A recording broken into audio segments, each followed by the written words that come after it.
Halo, selamat datang di podcast Studi Perdamaian dan Resolusi Konflik. Oke, di sini saya Raffi Rizky Maulana akan menemani kalian dalam beberapa menit ke depan.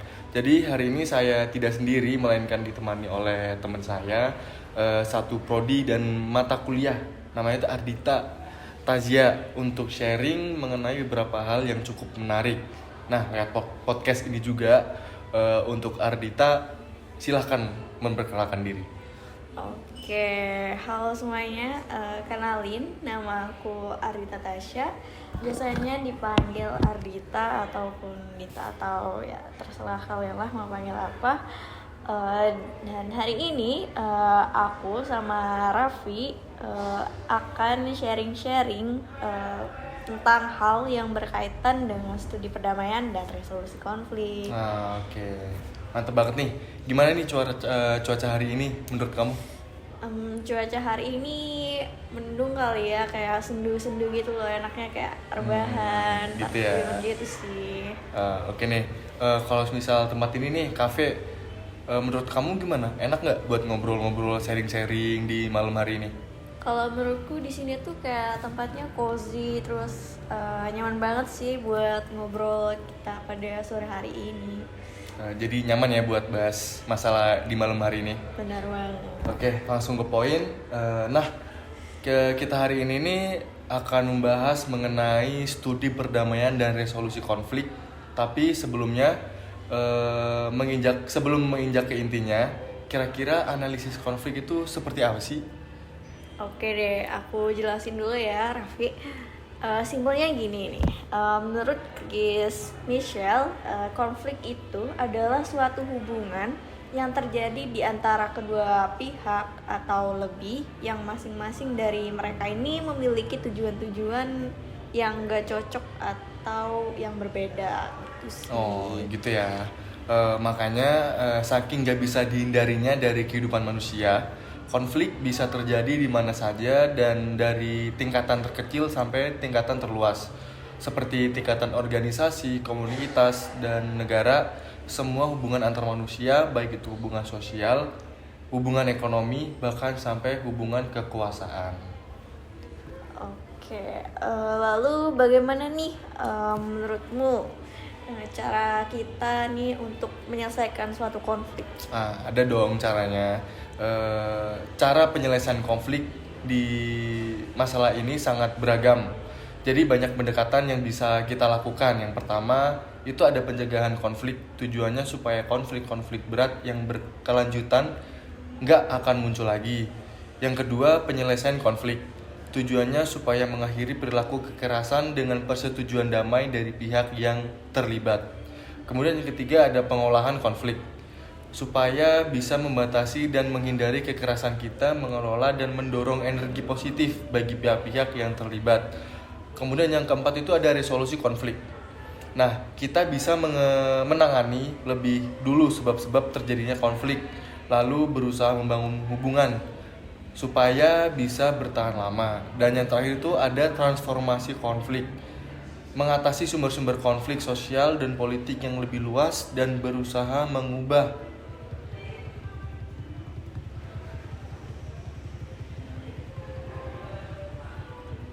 mengubah kekuatan negatif dari konflik menjadi kekuatan sosial politik yang positif. Oke, setelah adanya penyelesaian konflik nih, pasti diperlukan dong adanya analisis untuk mengetahui lebih dalam mengenai fakta-fakta yang ada di dalamnya kan, Kak Raffi? Oke, benar. Nah, analisis konflik itu apa sih? Nah, di sini aku bakal jelasin.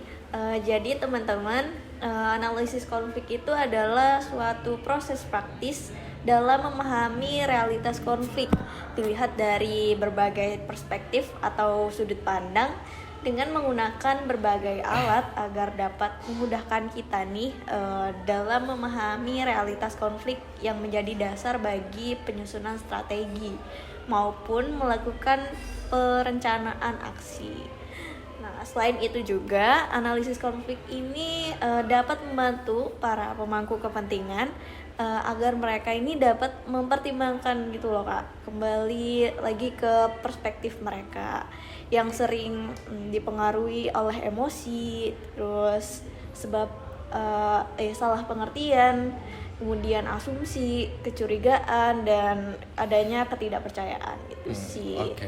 Nah sekarang nih kenapa sih Kak analisis konflik itu menurut Kakak itu penting? Nah, kenapa sekarang analisis konflik itu penting? Jadi analisis konflik itu sangat penting supaya kita dapat memahami situasi konflik. Nah, habis itu setelah itu mencari apa yang bisa diselesaikan terlebih dahulu, sembari mencari waktu yang tepat supaya akhirnya kita bisa belajar untuk mencegah terjadinya hal yang sama di masa depan. Penting juga nih untuk kita tidak memihak pada saat terjadinya konflik. Oke. Nah, selain itu alasan lainnya itu aku boleh nambahin nggak nih Kak? Boleh dong, boleh banget. Oke. Selain itu alasannya nih ada dari menggali isu-isu strategis yang berkaitan dengan konflik dan kondisi sosial yang perlu mendapat perhatian. Kemudian ada mengenal akar permasalahan dan faktor-faktor yang mempengaruhi konflik untuk merumuskan dan menetapkan langkah-langkah strategis yang diperlukan untuk menanganinya. Kemudian ada lagi mengenal motif atau intensif para pemangku kepentingan yang berupa harapan, kebutuhan, dan pandangan masyarakat tentang konflik itu sendiri. Dan yang terakhir nih ada mengidentifikasi pola dan bentuk hubungan antara pemangku kepentingan. Oke, ini supaya teman-teman lebih paham lagi. Jadi di sini aku juga mau menambahin kalau mengenal sumber daya yang dibutuhkan itu dalam membangun hubungan jejaring dengan para pemangku kepentingan untuk membangun perdamaian. Kemudian meningkatkan kapasitas kelembagaan masyarakat dalam memecahkan masalah, menentukan masa depan dan analisis dari para pemangku kepentingan lokal. Kemudian melibatkan para aktif perempuan dalam menganalisis konflik. Kerjasama antar pria dan wanita itu sebenarnya sangat mempertimbangkan isu-isu yang timbul dari peran dan tanggung jawab yang berbeda ya. Kaum perempuan juga memiliki pengaruh yang besar dalam struktur sosial dan sejumlah strategi tertentu. Oke.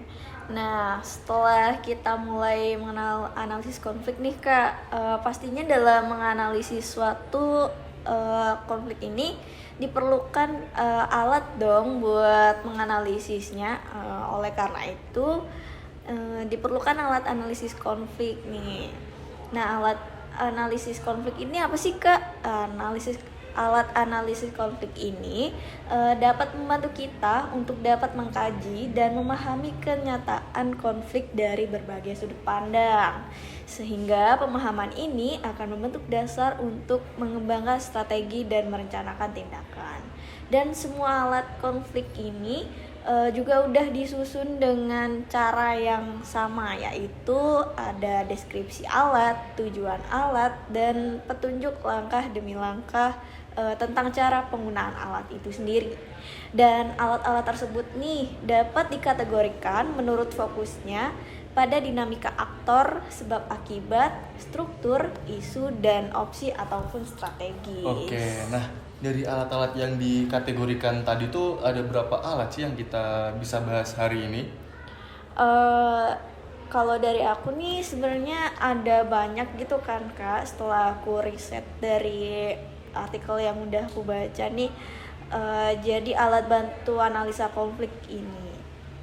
Namun hari ini kita akan bahas 9 aja nih Kak, alat yang menarik gitu. Nah, analisisnya nih ada apa aja sih gitu. Analisis tersebut bisa kita pilih berdasarkan konfliknya seperti apa. Di antaranya ada penahapan konflik, urutan kejadian, kemudian ada pemetaan konflik, segitiga SPK, analisis bawang bombay, pohon konflik, analisis kekuatan konflik, analogi pilar, dan piramida nih. Dan dengan 9 alat ini tadi kita bisa nih Kak buat menyesuaikan kapabilitas atau kemampuan kita untuk menganalisis konflik tinggal kita aja nih yang pinter-pinter untuk menganalisisnya dalam perspektif seperti apa. Gitu ya. Jadi banyak juga ya alat-alat bantu buat menganalisis konflik yang bisa kita gunakan. Namun dari kesembilan alat tersebut tuh kegunaannya seperti apa sih? Langsung kita jelasin berdua aja yuk. Boleh banget. Oke, pertama mungkin dari aku dulu kali ya, Boleh, Kak. boleh. Oke. Yang pertama nih ada penahapan konflik yang merupakan suatu grafik yang menunjukkan peningkatan dan penurunan intensitas konflik yang digambarkan dalam skala waktu tertentu. Tujuannya melihat siklus peningkatan dan penurunan konflik, membahas pada tahap mana situasi sekarang berada. Kemudian meramalkan pola-pola peningkatan intensitas juga konflik di masa mendatang dengan tujuan untuk menghindari pola itu terjadi kembali. Dan kemudian untuk menentukan periode waktu mana yang perlu dianalisis lebih lanjut menggunakan alat bantu analisis yang lainnya. Dan di sini nih ada 5 tahapan dalam teknik penahapan konflik gitu loh, Kak. Di antaranya tuh yang pertama ada tahap prakonflik. Dan di tahap prakonflik ini merupakan periode di mana kita dapat terdapat ketidaksesuaian gitu loh dalam sasarannya di antara dua pihak ataupun lebih, sehingga timbul konflik. Dan konflik tersembunyi dari pandangan umum. Meskipun satu pihak atau lebih mungkin mengetahui potensi terjadinya konfrontasi itu sendiri. Kemudian tahapan yang kedua nih ada tahap konfrontasi. Tahap konfrontasi ini merupakan tahap konflik yang udah semakin terbuka gitu loh, Kak. Jadi hanya ada satu pihak yang merasa bersalah. Mungkin para pendukungnya nih melakukan aksi demonstrasi atau perilaku konfrontatif lainnya. Dan kadang pertikaian atau kekerasan pada tingkat rendah lainnya terjadi di antara kedua belah pihak itu sendiri. Kemudian ada tahapan yang ketiga, yaitu tahapan krisis. Atau tahapan ini merupakan puncak dari konflik itu sendiri ketika ketegangan atau kekerasan terjadi paling hebat. Dalam skala besar, ini merupakan periode perang ketika orang-orang dari kedua belah pihak terbunuh. Komunikasi normal di antara kedua pihak kemungkinan putus. Dan pernyataan umum cenderung menentang pihak-pihak lainnya. Kemudian nih yang keempat ada tahap akibat konflik. Jadi situasi krisis akan menimbulkan suatu akibat suatu pihak ini mungkin menaklukkan pihak lain atau mungkin melakukan gencatan senjata jika perang ini terjadi. Dan suatu pihak juga mungkin menyerah atau menyerah atas desakan pihak lainnya. Itu sih. Kemudian yang kelima nih ada tahap pasca konflik. Dan pasca konflik ini merupakan kayak udah berakhir gitu loh. Jadi situasi ini diselenggarakan dengan cara mengakhiri berbagai konfrontasi kekerasan dan ketegangan pun berkurang serta hubungan mengarah ke lebih normal di antara kedua belah pihak itu sendiri.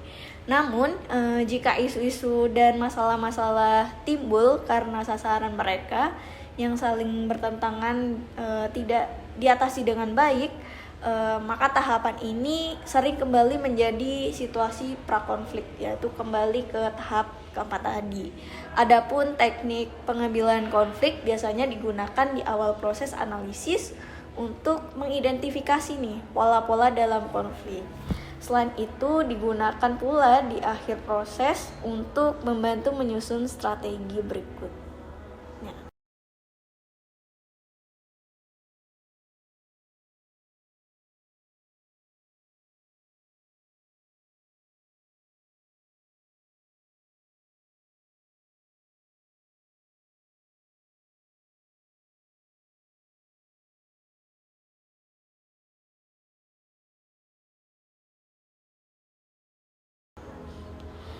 Dan contoh yang kedua nih, tadi contoh pertama udah kan nih, sekarang contoh kedua. Dan contoh kedua nih urutan kejadian yang merupakan grafik yang menunjukkan kejadian-kejadian yang digambarkan dalam skala waktu tertentu. Tujuannya untuk menunjukkan pandangan-pandangan yang berbeda tentang sejarah konflik itu sendiri.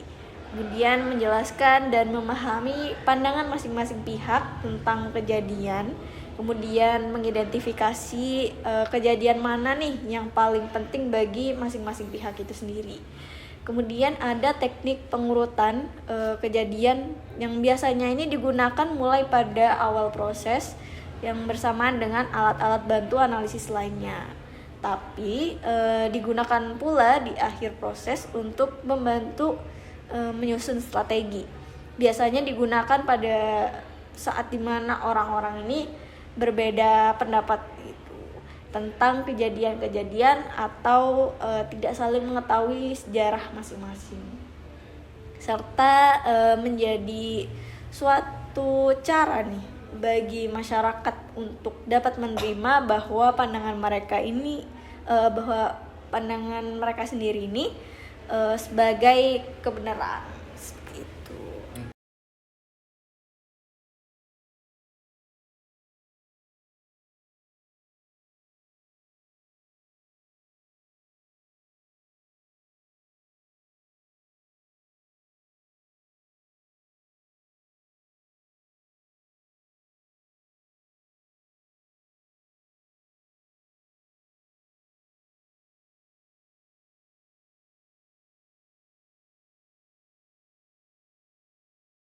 Sampai ya jelasin begitu banyak ya. Oke, gantian ya. Oke, deh. yang ketiga itu ada pemetaan konflik yang merupakan teknik visual yang menggambarkan hubungan di antara berbagai pihak yang berkonflik. Tujuannya itu untuk maksudnya untuk lebih memilih, memahami situasi yang baik, melihat hubungan di antara berbagai pihak secara lebih jelas, menjelaskan di mana letak kekuasaan untuk memeriksa keseimbangan masing-masing kegiatan atau reaksi, untuk melihat para sekutu atau sekutu yang potensial berada di mana, untuk mengidentifikasi intervensi atau tindakan, untuk mengevaluasi apa yang dilakukan. Teknik ini juga biasanya digunakan pada awal proses ya, bersama dengan alat-alat bantu analisis lainnya juga di akhir proses, untuk mengidentifikasi kemungkinan jalannya pembuka dalam mengambil tindakan atau untuk membantu proses membangun strategi. Variasi penggunaannya meliputi peta geografis yang menunjukkan tempat dan pihak-pihak yang terlibat, pemetaan berbagai isu, pemetaan penjajaran kekuasaan, pemetaan berbagai kebutuhan dan ketakutan, serta patung manusia untuk mengungkap berbagai perasaan dan hubungan yang ada. Berikut contohnya.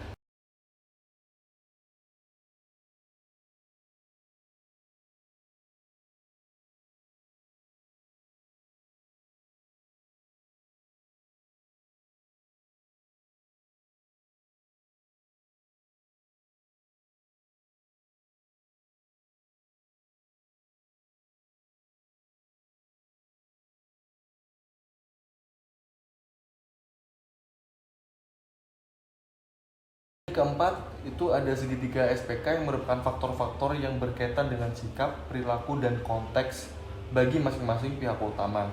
Tujuannya untuk mengidentifikasi ketiga faktor itu dapat di setiap pihak utama, untuk menganalisis bagaimana faktor-faktor tersebut saling mempengaruhi, untuk hubungan faktor-faktor tersebut dengan berbagai kebutuhan dan ketakutan masing-masing, untuk mengidentifikasi titik awal dalam suatu situasi.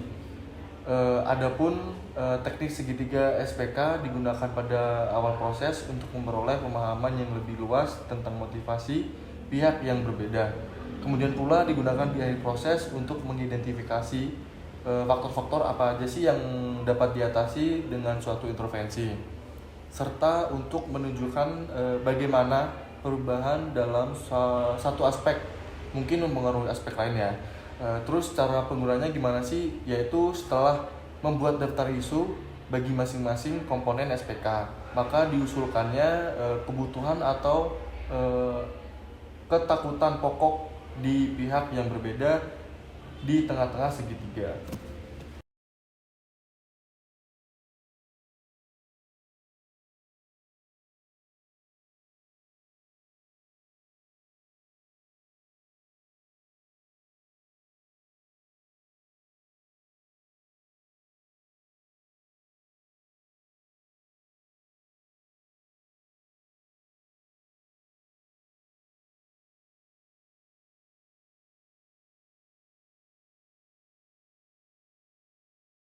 Oke, udah jelasin 4 nih ya kak.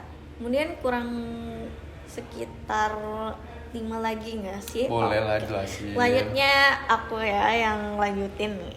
Oke, buat yang kelima ada analisis bawang bombay yang merupakan cara untuk menganalisis perbedaan pandangan tentang konflik dari pihak-pihak yang sedang berkonflik.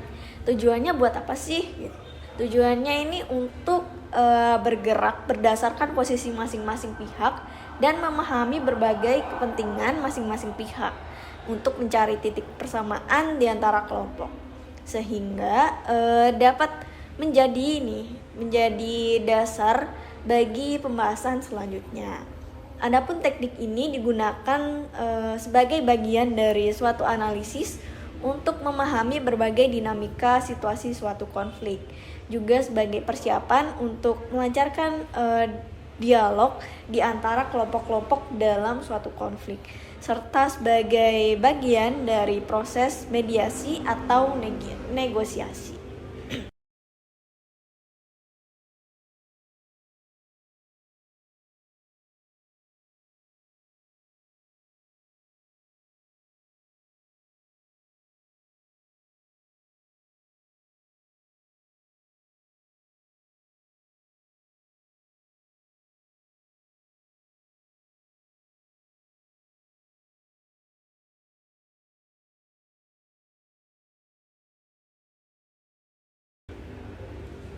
Kemudian yang keenam nih ada pohon konflik yang merupakan alat bantu menggunakan gambar pohon untuk mengurutkan isu-isu pokok konflik. Tujuannya untuk apa sih? Tujuannya nih untuk merangsang diskusi tentang berbagai sebab dan efek dalam suatu konflik, untuk dapat membantu kelompok menyepakati masalah inti. Kemudian untuk membantu suatu kelompok atau tim dalam mengambil keputusan tentang prioritas untuk mengatasi berbagai isu konflik. Kemudian untuk menghubungkan berbagai sebab dan efek satu sama lain dan untuk memfokuskan organisasinya. Kemudian analisis pohon konflik ini juga digunakan dengan suatu kelompok yang mengalami kesulitan untuk menyepakati masalah inti dalam situasi mereka. Juga dengan suatu tim yang harus memutuskan isu-isu konflik mana yang seharusnya mereka atasi.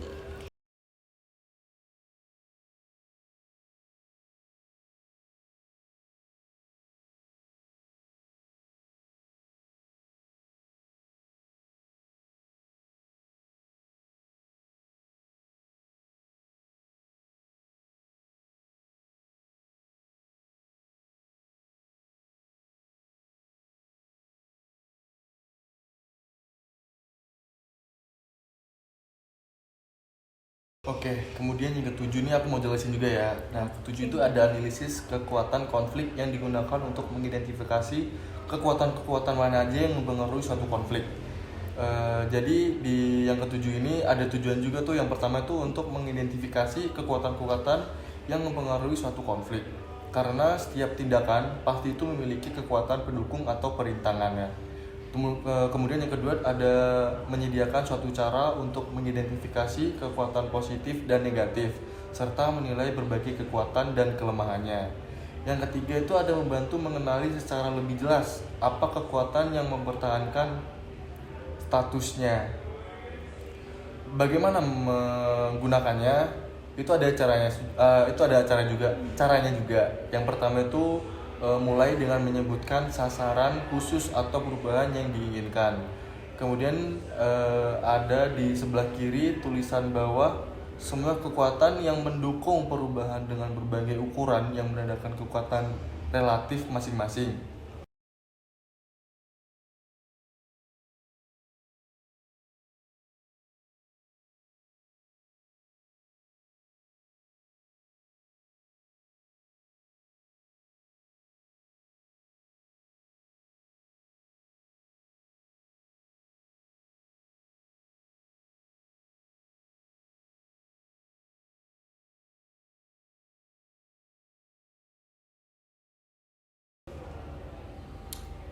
Kemudian yang kedelapan itu ada analogi pilar, yang merupakan analogi pilar suatu teknik analisis konflik dalam bentuk grafis dari elemen-elemen atau kekuatan yang menahan situasi yang tidak stabil. Nah, tujuannya itu untuk memahami bagaimana berbagai struktur ditompang, juga untuk mengidentifikasi faktor-faktor yang membuat situasi yang tidak diinginkan tetap bertahan, serta untuk mempertimbangkan berbagai cara untuk mengurangi atau menghilangkan faktor-faktor negatif ini, atau mungkin untuk mengubahnya menjadi kekuatan-kekuatan yang lebih positif lagi. Teknik ini tuh digunakan manakala situasi tidak lebih jelas, kekuatan apa aja yang bisa membuat situasi tidak stabil, yang bisa tetap bertahan gitu ya. Terus juga kemudian ketika suatu saat nanti situasi tampak macet dalam ketidakadilan struktural gitu. Oke.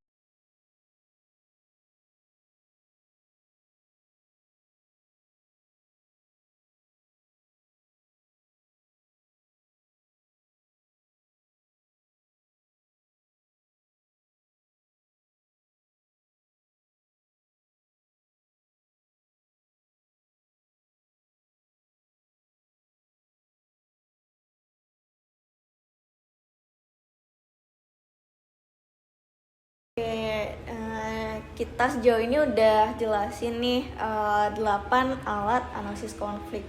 Dan tadi di awal disebutin ada 9. Iya, 9. Berarti Berarti kurang kurang 1 satu dong. Nah, yang terakhir nih aku bakal jelasin. Jadi di yang ke-9 ini ada yang namanya piramida, yang merupakan teknik yang apa ya? Teknik ini yang merupakan sebuah alat bantu analisis konflik dalam bentuk grafik yang menunjukkan tingkatan-tingkatan stakeholder atau para pihak pemangku kepentingan dalam suatu konflik. Nah, tujuannya nih untuk mengidentifikasi pelaku-pelaku utama termasuk kepemimpinan pada masing-masing tingkat untuk memutuskan pada tingkat mana mereka ini sedang mengatasi konflik yang sekarang, dan bagaimana mereka ini melibatkan tingkat-tingkatan yang lainnya. Juga untuk menilai tipe-tipe pendekatan atau tindakan-tindakan apa nih yang tepat untuk dilakukan pada masing-masing tingkatan. Dan kemudian untuk mempertimbangkan juga cara-cara membangun ikatan antar tingkat itu sendiri. Kemudian untuk mengidentifikasi para sekutu yang berpotensi pada masing-masing tingkat. Dan teknik ini juga digunakan ketika menganalisis situasi yang tampaknya melibatkan beberapa perilaku di berbagai tingkatan itu sendiri, tapi juga ketika merencanakan berbagai tindakan untuk mengatasi konflik multi tingkat, serta manakala memutuskan di mana energi ini bakal difokuskan. Itu sih. Oke, kayaknya banyak banget yang kita jelasin, kayak berasa dengerin dosen lagi ini ya, lagi dijelasin kelas sampai nggak kelar-kelar. Bener banget nih. Makasih banyak ya udah mau nemenin malam hari ini buat sharing-sharing ringan sama siapa tadi namanya? Ardita. Sama Ardita. Oke. buat kalian yang dengerin juga jangan bosen dengan penjelasan kita berdua tadi, karena kita nih menjelasin informasi yang penting banget buat kalian ketahui. Oke, nah gimana obrolan kita hari ini? Pasti seru kan? Seru banget nggak? dong. Seru lah. Semoga obrolan hari ini yang kalian bisa tonton saat ini bisa memberi ilmu dan manfaat. Sekian dari kami, terima kasih. Bye-bye.